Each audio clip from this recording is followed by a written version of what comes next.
నమస్తే, నేను మీ Ashok Kumar. Welcome to our channel. Andhra రాష్ట్రానికి ముఖ్యమైన పండుగలు ఏవైనా ఉన్నాయి అంటే ఒక సంక్రాంతి, ఒక ఉగాది, ఒక మహానాడు అని చెప్పుకోవచ్చు. కానీ ఈ మహానాడుని దగానాడుగా సోషల్ మీడియాలో ట్రోల్ చేస్తూ ఉన్నారు వైసీపీ యొక్క కార్యకర్తలు, వైసీపీ సోషల్ మీడియా సైన్యం. ఈ విషయాన్ని మనతో పూర్తిగా విశ్లేషించడానికి షణ్ముఖ్ గారు అయితే మనతో పాటు ఉన్నారు. నమస్తే షణ్ముఖ్ గారు. నమస్కారం అండి. మహానాడు అనేది పండగగా అభివర్ణిస్తున్నారు ఒక పక్క తెలుగు తమ్ముళ్ళు. కానీ ఇదే మహానాడు ఒక దగానాడు అని సోషల్ మీడియాలో నిప్పుల వర్షం కురిపిస్తున్నారు వైసీపీ యొక్క సోషల్ మీడియా మోక. అసలు మీరు దీన్ని ఏ విధంగా విశ్లేషిస్తారండి? ఖచ్చితంగా అండి, మహానాడుకు దగానాడుకు కంపారిజన్ చేస్తే అయితే చెప్తాము.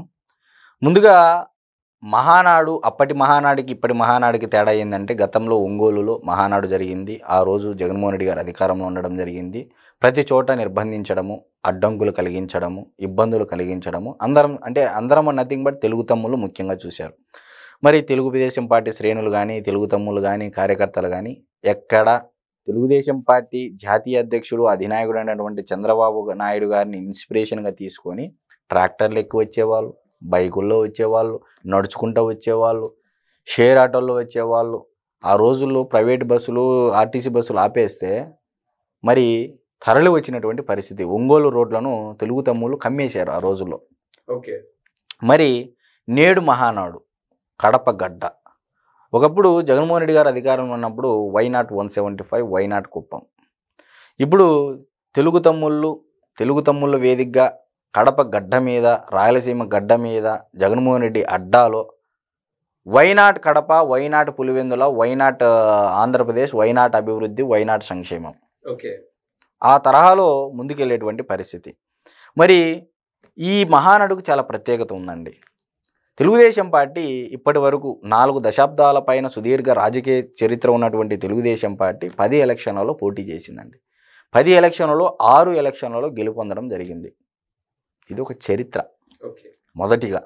మరి రెండోది ఏంటంటే, 1995లో స్వర్గీయ నందమూరి తారక రామారావు గారి నుంచి సెప్టెంబర్ నెలలో ముఖ్యమంత్రి అభ్యర్థిగా పార్టీ అధ్యక్ష బాధ్యతలు తీసుకోవడం జరిగింది చంద్రబాబు నాయుడు గారు.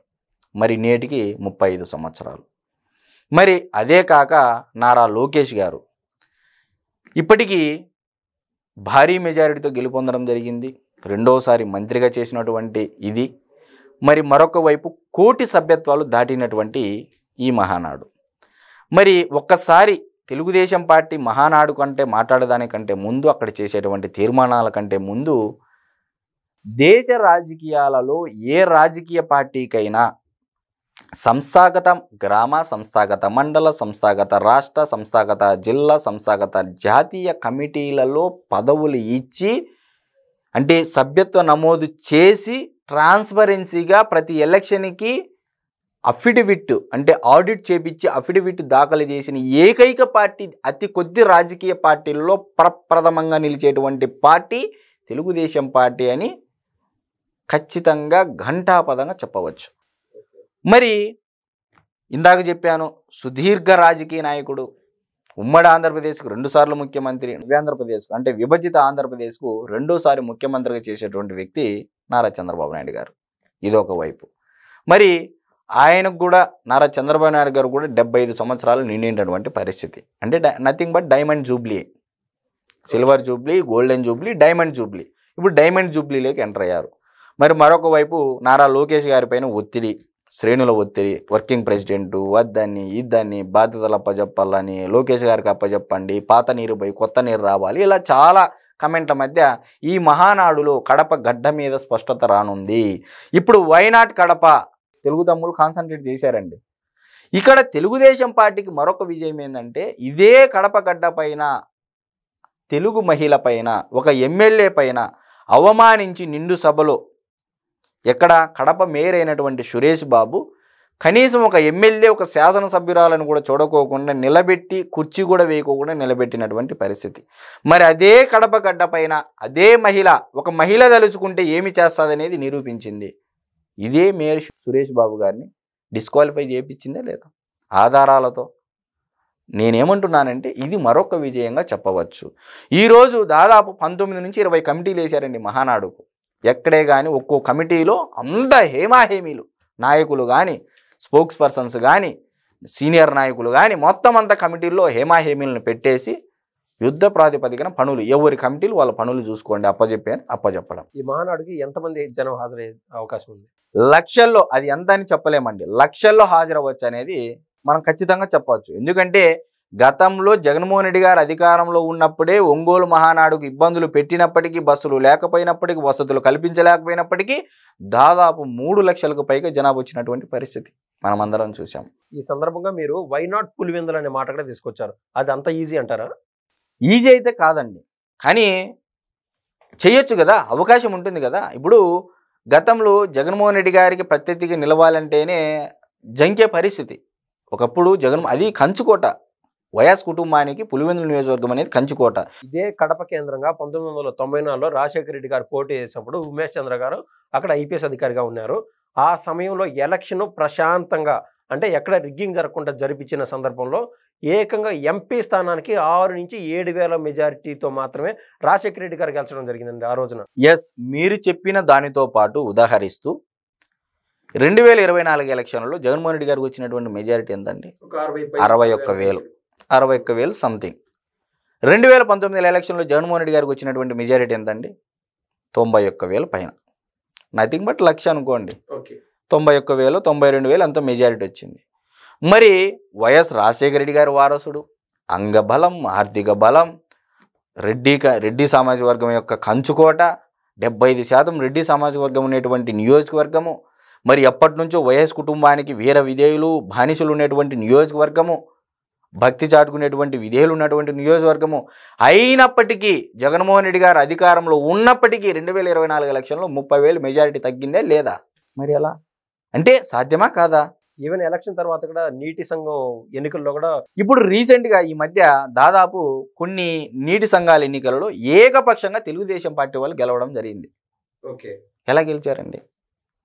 అంటే ఒక్కొక్క మాదిరిగా జగన్మోహన్ రెడ్డి గారు పింఛన్ 250 రూపాయలు అంటే ఇచ్చినటువంటి 1000 రూపాయలు పెంచిన దానికే 5 ఏళ్ళు పట్టినటువంటి జగన్మోహన్ రెడ్డి గారికి విడతల వారికి ఏ విధంగా అయితే పెంచారో అదే జగన్మోహన్ రెడ్డి గారి యొక్క పార్టీని విడతల వారీగా తగ్గించుకునేందుకు గాను ఈరోజు తెలుగుదేశం పార్టీ బీటెక్ రవి గారి మీద ఒక అనితర బాధ్యత పెట్టింది.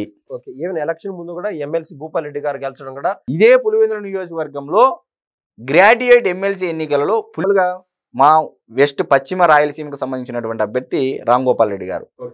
మరి ఈ రాంగోపాల్ రెడ్డి గారు పులివెందుల నియోజకవర్గంలో మెజారిటీ ఎక్కువ వచ్చింది వైసీపీ అభ్యర్థి కన్నా. అంటే గ్రాడ్యుయేట్స్ తెలుగుదేశం పార్టీ వైపే మొగ్గు చూపారు పులివెందుల నియోజకవర్గంలో కూడా. మరి వై నాట్ పులివెందుల అని అనడంలో తెలుగు తమ్ముళ్ళు కానీ తెలుగుదేశం పార్టీ కానీ ఏమన్నా మనకు ప్రశ్న కలుగుతూ ఉందా? చేయలేరు అని చెప్పేసి ఎక్కడైనా నిరాశ కనపడతా ఉందా? ఆశాభావమే కనపడతా ఉంది కానీ నిరాశ అయితే కనపడలేదుగా. నిరంతరం ప్రయత్నం ఉన్నదా, నిరాశకే నిరాశ పుట్టదా అని చెప్పేసి తిరువెన్నెల సీతారామ శాస్త్రి గారు ఎప్పుడో చెప్పారండి. మరి నిరంతరం ఆనాడు బీటెక్ రవి గారు కూడా ఎమ్మెల్సీ అయ్యారు, మరలా ఈరోజు ఇన్ఛార్జ్ బాధ్యతలు ఇచ్చారు, నీటి సంఘాల ఎన్నికల్లో అందరినీ ఏకపక్షంగా గెలుచుకోవడం జరిగింది, 30,000 మెజారిటీ తగ్గించడం జరిగింది. సక్సెస్సే కాదా ఇది? ఖచ్చితంగా సక్సెస్. ఈ రోజు కడప పార్లమెంటులో కేవలం అవినాష్ రెడ్డి గారికి వచ్చినటువంటి మెజారిటీ ఎంత అండి? 60,000. అంటే జగన్మోహన్ రెడ్డి గారికి వచ్చినటువంటి మెజారిటీనే. మిగతా నియోజకవర్గాల్లో ఎత్తిపోయింది సినిమా అని చెప్పవచ్చు. ఒకవేళ సిట్టింగ్ ఎంపీ పార్లమెంటు సభ్యుడు అవినాష్ రెడ్డి గారు గెలిచినప్పటికీ అవినాష్ రెడ్డి గారికి వచ్చినటువంటి మెజారిటీ 60,000. అంటే జగన్మోహన్ రెడ్డి గారికి వచ్చినటువంటి మెజారిటీని అతనికి యాడ్ అయింది. మిగతా నియోజకవర్గాల పరిస్థితి ఏంది అంటే ఖచ్చితంగా తెలుగుదేశం పార్టీ అధిష్టానం కాన్సన్ట్రేట్ చేస్తే ఆనాడు రామారావు గారి టైంలో, అంటే రాజశేఖర రెడ్డి గారు పీసీసీ అధ్యక్షుడిగా ఉన్న టైంలో ఏదైతే ఉమ్మడి కడప జిల్లాలో 10 సీట్లకు కానీ 7 సీట్లు ఎలా వచ్చాయో ఈసారి 10 సీట్లకు కానీ 9 సీట్లు కొట్టినా కూడా ఆశ్చర్యపోవాల్సిన పనిలే. నాకు తెలిసి జగన్మోహన్ రెడ్డి గారి నియోజకవర్గం అంత ఈజీ కాదు, కానీ అనుకుంటే అధిష్టానం కాన్సన్ట్రేట్ చేస్తే ఖచ్చితంగా అవుతుంది అయితే మనం చెప్పగలుగుతాం. ఇప్పుడు దగానాడుకు వస్తే ఇదే వైఎస్ఆర్సీపీ పార్టీ కూడా మే 23 ఎలక్షన్లు జరిగాయి కదా, కరెక్ట్గా సంవత్సరం కిందట. ఆ మే 23 నాటికి వైఎస్ఆర్సీపీ పార్టీ పెట్టి 10 సంవత్సరాలు అయింది, 1 డెకేడ్, దశాబ్దం. మరి జూన్ 4న 11 సీట్లు రావడం జరిగింది. గెలుపోవటంలో సహజమండి. నేను ఇక్కడ 11 సీట్లు ఎందుకు అంటున్నానంటే 2004లో అప్పట్లో ఉమ్మడి ఆంధ్రప్రదేశ్లో 294 స్థానాలు ఉండేటువంటి 45 స్థానాలు వచ్చాయి తెలుగుదేశం పార్టీకి. దాని తర్వాత అతి తక్కువ పర్ఫార్మెన్స్ చూపించినటువంటి ఎలక్షన్ ఏదైనా ఉంది అంటే 2019 23 స్థానాలకు. మరి పడి లేచిన కెరటం మాదిరిగా ఈరోజు దేశంలోనే నా భూతో నా భవిష్యత్తు 93% స్ట్రైక్ రేట్తో ఎన్డీఏ కూటమి ఏర్పడింది అంటే ఏ విధంగా అండి? తెలుగుదేశం పార్టీకి ఓడి గెలవడం ఈజీ, గెలిచిన తర్వాత మళ్ళీ గెలవడం అనేది కష్టతరమైనటువంటి పని ఇక్కడ. కాబట్టి దాని మీద ప్రధానంగా పెట్టుకొని ఈరోజు కడప గడ్డ మీద వేదికగా యుద్ధం స్టార్ట్ అవుతా ఉంది. వైనాట్ కడప అని చెప్పేసి అనేది అయితే మనకు పూర్వం జరిగినటువంటి అనుభవం కొద్దీ టీడీపీ నెక్స్ట్ ఎలక్షన్లో కూడా ఖచ్చితంగా గెలుస్తుందని మీరు చెప్పగలరా? నేను గెలుస్తాదా లేదనేది ఆ రోజు ప్రజలు నిర్ణయించేటువంటి అధికారం ప్రజలదే అండి. ఎండ్ ఆఫ్ ది డే ప్రజాస్వామ్యంలో ప్రజలే సుప్రీం. ఇక్కడ షణ్ముఖ్ చెప్తేనో లేకపోతే అశోక్ చెప్తేనో ప్రజలు ఓట్లు వేయరండి. ఎవరు అభివృద్ధి చేశారు, ఎవరు చేశారనేది ప్రజలు అంతిమ నిర్ణేతలు. కాబట్టి నేను చెప్పేది ఏమంటున్నానంటే, కడప గడ్డ మీద నుంచి తెలుగు తమ్ముళ్ళు ఛాలెంజ్ విసురుతున్నారు జగన్మోహన్ రెడ్డి గారికి. మరి దగానాడు గురించి వచ్చినట్లయితే కలెక్టరేట్ ఆఫీస్కి వెళ్ళి కరోనా మాస్కులు వేసుకొని కరోనా విజృంభిస్తుంది, ఇది మహానాడు వాయిదా వేయండి అని చెప్పేసి ఇచ్చినటువంటి పరిస్థితి. ముఖ్యంగా హర్ష కుమార్ గారు కూడా చేసినట్టున్నారు కదండి. హర్ష కుమార్ గారు చేస్తారు, ఉండవల్లి అరుణ్ కుమార్ గారు చేస్తారు, ప్రొఫెసర్ కే నాగేశ్వర్ గారు చేస్తారు, తిలకపల్లి రవి గారు చేస్తారు, మనకి తెలియదు. కానీ వైఎస్ఆర్సీపీ పార్టీ శ్రేణులు అంటే నాయకులు అయితే చేశారుగా. మరి ఇదే 10 సంవత్సరాలైన తర్వాత దాని నుంచి 10 రోజులకి ఎగ్జాక్ట్గా జూన్ 4వ తారీఖున 11 సీట్లు ఇచ్చినటువంటి మరి ప్రజలు మిమ్మల్ని దగా చేసినట్టే కదా. నథింగ్. ప్రజలు మిమ్మల్ని దగా అంటే మడత పెట్టేసినారు అని, కుర్చీ మడత పెట్టేసినారు, మిమ్మల్ని దగా చేసేసినారు, ఇంకా జీవితంలో కోలుకోలేని దెబ్బ తీసినారు ప్రజలు అనేది మనం ఇక్కడ ఖచ్చితంగా అభివర్ణించవచ్చు. అయితే నేను ఖచ్చితంగా అద్భుతమైన విశ్లేషణ ఇచ్చారు. ధన్యవాదాలు. నమస్తే.